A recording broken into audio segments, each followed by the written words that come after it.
dans le chat, est-ce que tout le monde va bien?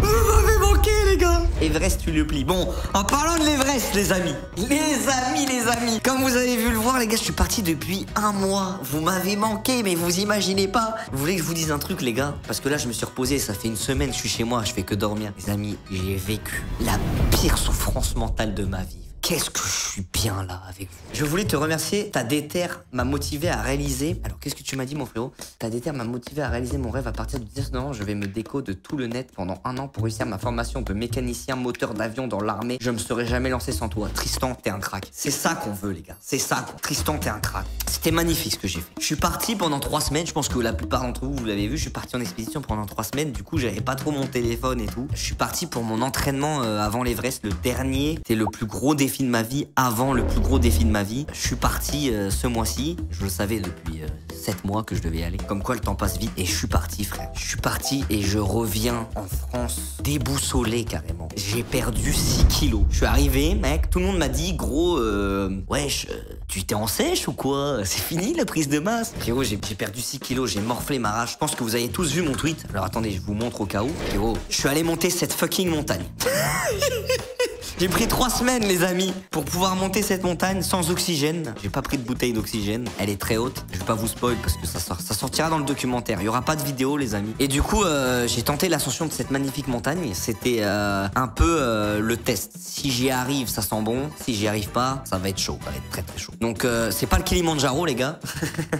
C'est moins technique que cette montagne. Cette montagne je t'avoue, quand tu vois la 3e photo, les gars, quand je suis arrivé devant ce moment là, ça faisait déjà 6 heures que j'escaladais la montagne. Je suis arrivé gros, je vois cette pente, je dis je fais demi-tour, je peux pas.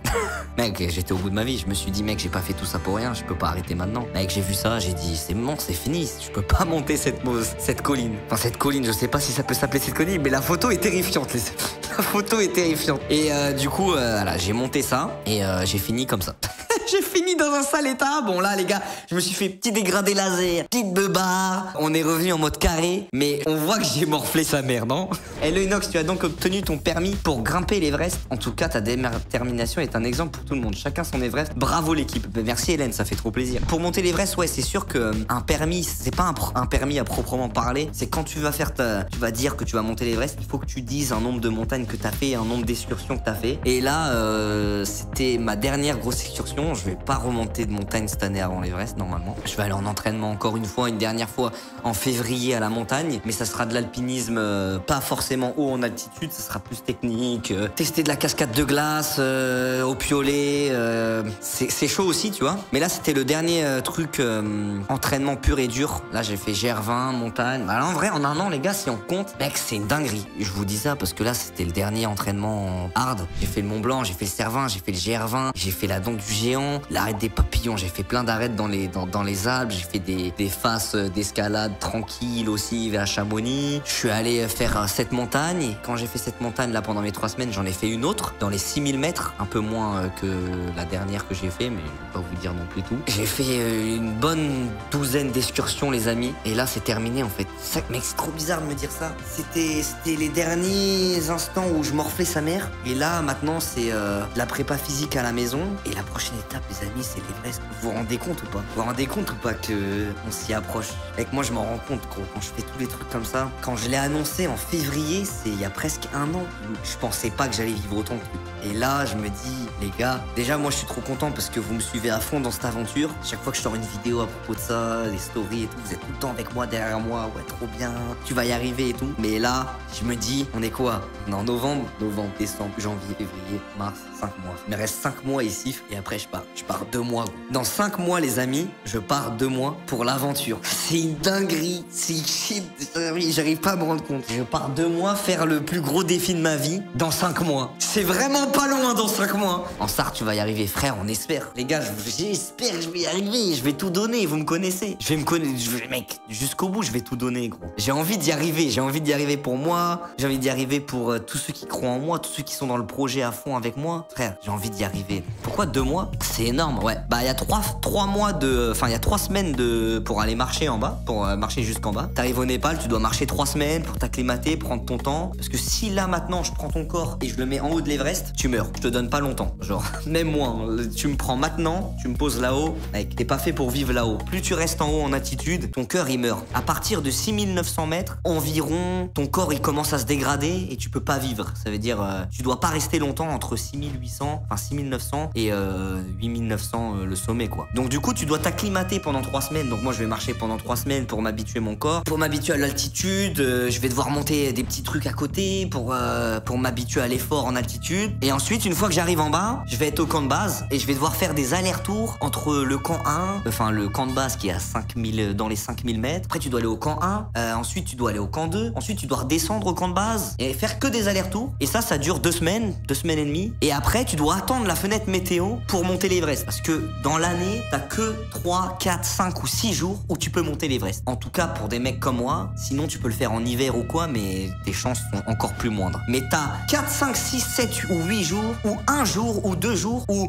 le courant de vent en haut de l'Himalaya, en haut de l'Everest, il va vers le bas. Et du coup, ça fait qu'il y a moins de vent que d'habitude. Sauf que, les amis, il y a un truc qu'on n'a pas pris en... Enfin, que j'ai pris en compte, hein, qui est risqué, hein. Mais ça se trouve, je vais y aller, je vais pas pouvoir. Ça se trouve, je vais aller en bas et il y aura pas cette fenêtre météo. Et je vais arriver, je pourrais faire ce que je veux, tu peux être n'importe quel alpiniste. Il y en a qui vont le faire parce que c'est des mecs qui sont encore plus expérimentés, mais ça se trouve, je dois faire demi-tour à cause de la météo. Ça serait con ou pas, les gars? Ça serait con, tu t'entraînes 1 an, t'arrives. Mec, bah non, il n'y a pas de météo, gros. On se revoit l'année prochaine. Mec, 1 fois par an, gros. J'ai qu'une ouverture, j'ai qu'une fenêtre, faut que je la chope. Donc, comment tu filmes? Bah, mec, là, je filme avec une équipe. J'aurai une équipe là-bas pour filmer avec moi. Déjà, il y a Mathis qui m'accompagne et il y aura 2 cadreurs. Mais du coup, ça fait qu'il y aura beaucoup de gens sur la montagne parce que chaque mec à la montagne, moi, j'ai rencontré des Sherpas quand je suis allé à mon expédition là, il y a 1 semaine là, pendant mes 3 semaines. Et je vais prendre les mêmes pour aller à l'Everest. Et c'est devenu mes brothers. Et en fait, à chaque fois, on doit prendre un gars pour être avec nous. C'est-à-dire, moi, je vais monter, il me faut un gars. Mathis, il va monter,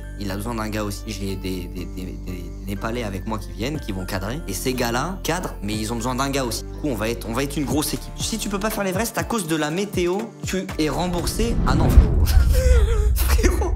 S'il n'y a pas la météo, oh, mec, je viens d'y repenser là. Me fais pas penser à des trucs comme ça parce que je vais pas dormir clairement sur mon oreiller ce soir. Tu viens de me redire que c'est possible que j'ai fait tout ça, tous ces investissements pour qu'au final, ça soit dans le vide. Il y a une expédition là, j'ai été il y a pas longtemps, enfin quand j'étais pendant les 3 semaines, il y a une équipe d'expédition qui avait prévu un tournage qui coûtait 1 million d'euros sur la montagne. Il y a eu un intempérie, plus de tournage. 1 million d'euros, ciao, pas de remboursement. Donc c'est pour ça que je remercie infiniment les marques qui m'accompagnent, que ça soit Air Up pour l'instant et Nike. Franchement, merci à vous les gars parce que vous prenez des sacrés risques. Les cadreurs de l'Everest vont monter et cadrer, bien sûr. Bien sûr, c'est pour ça que les cadreurs, ce sera des mecs, ce sera des Népalais. J'en ai rencontré un il y a 2 semaines, c'est devenu mon gars sûr. Et c'est lui qui a filmé déjà cette première ascension. Et ouais, faut des mecs chauds pour monter là-haut et en même temps filmer, hein. Je vous le dis, hein. Eux, ça sera vraiment des cracks, hein. Il a la pression, Mathis, pour l'Everest? Non, je pense pas.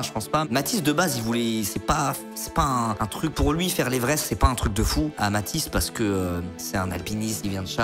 C'est un mec, c'est pas forcément son game l'altitude. Lui, il est vraiment alpiniste, il aime bien les trucs techniques, pas forcément haut. C'est plus moi qui l'ai embarqué dans ce projet et je pense que je le fais de la bonne approche parce qu'il est là, il est avec moi et qu'il m'a appris beaucoup de choses sur la montagne. Comment approcher les choses, comment voir les choses aussi. Il m'a vraiment aidé ce man. Et Mathis est devenu mon gars sûr, les gars. Moi, j'ai confiance en lui, qu'il ait fait l'Everest ou pas. Pour moi, c'est pas forcément un problème. C'est dans la tête, gros. Moi, je pense que c'est dans la tête. Et Mathis, franchement, il est carré dans sa tête. Il est pro et il est chaud. Donc j'ai aucun doute. Tu prendras en tout combien de poids avec toutes tes affaires? Mais mec, faut savoir que quand tu vas dans les expéditions comme ça, surtout au Népal, quand t'as ton équipe et tout, t'as des gros sacs. Mec, vous verrez dans le documentaire. Il y a des gens, c'est des machines de guerre sur cette planète et ils sont sous-cotés. Et vous verrez dans le documentaire, il y aura tout, les gars. Je vous dis, je vais pas trop vous spoil, mais vous verrez, il y a des mecs, c'est des génies ici. Ici ou ailleurs, ou à 10 000 km dans des mecs qui connaissent même pas c'est quoi un live sur YouTube, mais c'est des monstres. Et vous verrez, les gars, c'est des pépites. Est-ce que tu vas à la Paris Games Week? Non, les gars. Cette année, j'ai pas eu d'invite Paris Games Week avec des marques de stand et tout, donc malheureusement j'y serai pas, les gars. Mais à chaque fois, mec, la Paris Games Week, si c'est pas organisé, s'il y a pas un truc qui fait que c'est organisé pour moi ou les mecs, tu sais, où il y a tout le monde qui les reconnaisse, c'est vrai que c'est un peu un bordel. Donc cette année j'ai le seum. J'aurais bien aimé vous voir. Grâce à ta vidéo sur le G1, je me suis lancé dans la rando, j'ai fait ma première ce week-end. Franchement, c'était incroyable. Merci Inox. Ben, ça fait plaisir, gros. Ça fait plaisir. Studio, c'est où? C'est chez moi, gros. Nouvelle vidéo semaine prochaine ou quoi? Les gars, je vais vous dire une vérité, les frères. J'ai plus de vidéos en stock. C'est pas compliqué. J'ai plus de vidéos en stock. Je suis cuit. Je suis cuit. Et voilà, la vidéo d'hier, c'était la dernière vidéo que j'avais dans le stock avec l'équipe. Là, je suis cuit, gros. Je suis arrivé à un stade où, mec, on n'a pas eu le temps de tourner de vidéos. J'ai genre une vidéo par mois. Les gars, avant, je sortais une vidéo par semaine. Le Inox, d'il y a un an, il sortait une vidéo par semaine. Il était productif. Et là, voilà, frère, je peux pas tout faire en même temps, les gars. Donc, normalement, il va y avoir des vidéos. Faut juste que qu'on prenne le temps de les caser et tout. Mais je suis désolé, les gars. Il y aura pas de vidéo semaine prochaine et celle d'après non plus, pour l'instant. Coucou Inox, donne-nous un avis sur la Corse. Magnifique, j'adore la Corse. Moi, j'avais vu la Corse que de l'extérieur, dans les villes, genre Bonifacio et tout. Je sais pas si je dis de la merde. Si, c'est une ville, ça. J'avais vu Calvi, etc. Mais j'avais pas vu la vraie Corse. Et que la vraie Corse, c'est le GR20. Enfin, le GR20 pour voir la vraie Corse. Hein. Quand j'y repense, là, c'est baisé. Corse, c'est vraiment beau. Est-ce qu'il y aura des vidéos pendant que tu seras à l'Everest? Non, mon ref. Pendant que je serai à l'Everest, je serai pas là pendant 2 mois. Et vraiment, là, je serai vraiment pas là pour le coup. Il y aura pas de story, il y aura rien. Je serai focus. Ton collier rouge, ça signifie quoi? Ah, ça, c'est quand je suis parti, les amis, pendant l'expédition. Et il y a un moine, je crois. C'est ça. Je suis allé dans un temple et j'ai fait une cérémonie avec des tambours, des prières et tout pour que la montagne m'accorde le droit de monter. Pas comment expliquer ça, mais dans leur religion au Népal, c'est ça. Il y a des dieux et là c'était le dieu de la montagne et il fallait lui demander si on pouvait monter en étant en sécurité. Toute la prière, elle est représentée dans ce collier rouge. Bon là j'ai monté, donc normalement il sert plus à rien. Et du coup voilà, j'ai ce collier là. C'est un peu cette prière dans le collier, mais c'est pour monter la montagne. Une fois que t'as monté la montagne, tu peux l'enlever. Sauf que moi, j'ai tellement peur que je me dis que si je l'enlève, elle va pas me faire monter l'Everest. Du coup, à l'Everest, je vais refaire une prière et j'aurai un autre collier, mais je me dis que j'ai pas envie de lâcher celui-là. Comme ça, le dieu de la montagne, il voit que je suis son gars sûr, il voit que j'ai pas enlevé le collier et il se dit ok, lui, je le laisse monter, tu vois. C'est psychologique. Du coup, là, pendant 5 mois, je garde ce collier, frère. Alors que je suis pas obligé de le garder, hein. Normalement, j'ai monté, c'est bon, mais je me dis, il va me voir là-haut et je me dis, je vais pas faire de dinguerie avec le collier. Si je le mets à la poubelle sans faire exprès,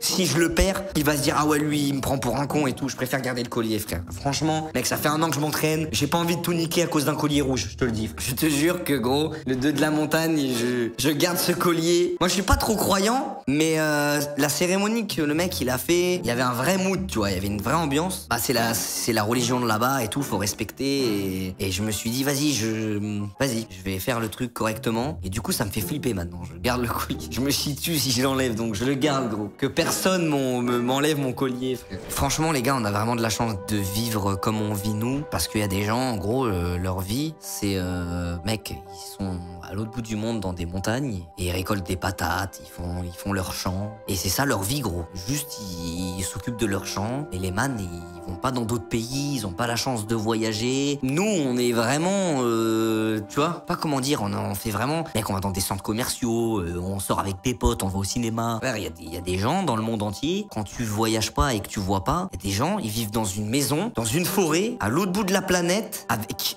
un âne, des pommes de terre et fin, dossier classé. Eux, ils kiffent leur vie comme ça. Et nous, des fois, on se plaint de plein de trucs pour rien, alors qu'on a une chance de fou. On peut boire l'eau du robinet, par exemple. Il y a des dingueries, gros. À force de voyager, tu te rends compte. Et je pense que vous l'avez vu, il y a plein de trucs qui se passent dans le monde en ce moment qui sont vraiment pas... franchement, je vois des abominations. J'ai la haine contre le monde, des fois. Je me dis, j'ai la haine contre le monde. Bref, il est où, Ace? Ace, il est là, les gars. Il dort à côté de moi. Ce petit malade. Oh alors. Bon alors, qu'est-ce qu'il y a? Tu fais dodo? Mais t'as pas dit bonjour aux gens? Tu dors, mais mec, on dirait pas trop le monstre dans Hunter x Hunter épisode 3. Mec, il a la même gueule.